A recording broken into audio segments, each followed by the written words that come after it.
Le déroulement. La partie interrogation écrite se déroule généralement dans une salle ou dans un local. C'est une banque de 200 questions, réparties sur 20 fiches. L'inspecteur va vous demander de tirer au sort une fiche parmi les 20. Vous disposez de 6 minutes maximum pour répondre aux 10 questions posées.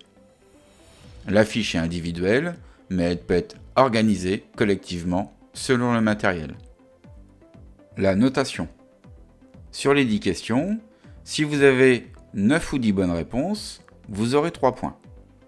7 à 8 bonnes réponses, vous aurez 2 points.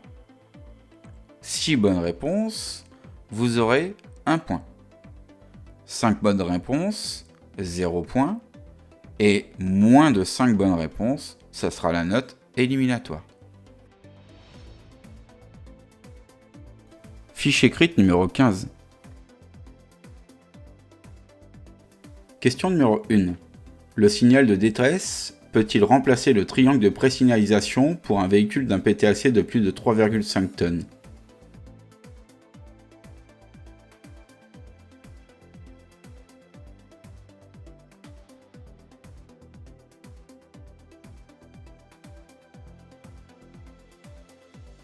Question numéro 2. Quelle est la catégorie du permis exigé pour conduire un véhicule de transport en commun comportant 45 places circulant à vide ?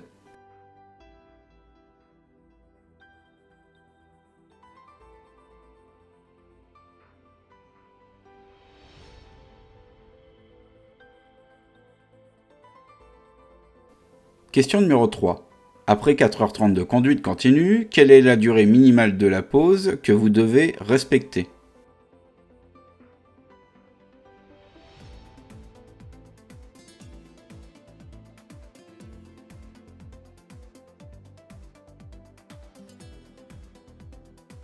Question numéro 4. Cette limitation de vitesse peut concerner les véhicules autres que les trains routiers, les trains doubles et véhicules articulés.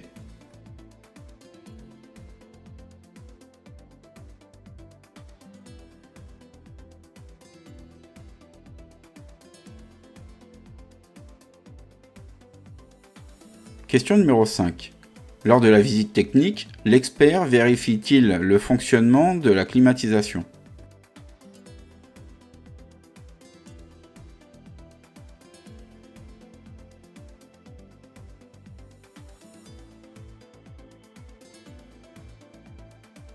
Question numéro 6. Vous conduisez un autocar. Quelle peut être sa largeur maximale ?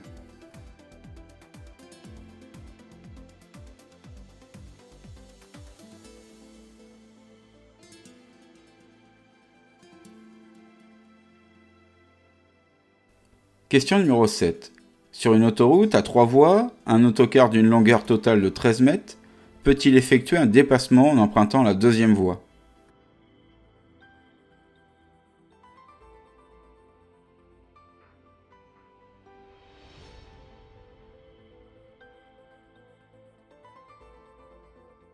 Question numéro 8. Le mécanisme de direction comprend une bielle pendante. Vrai ou faux ?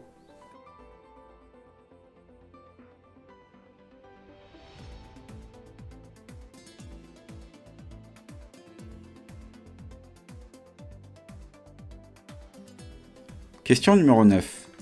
Lors d'un transport international occasionnel de personnes, sous condition, un conducteur peut-il conduire 10 périodes consécutives, une période est égale 24 heures, entre 2 repos hebdomadaires ?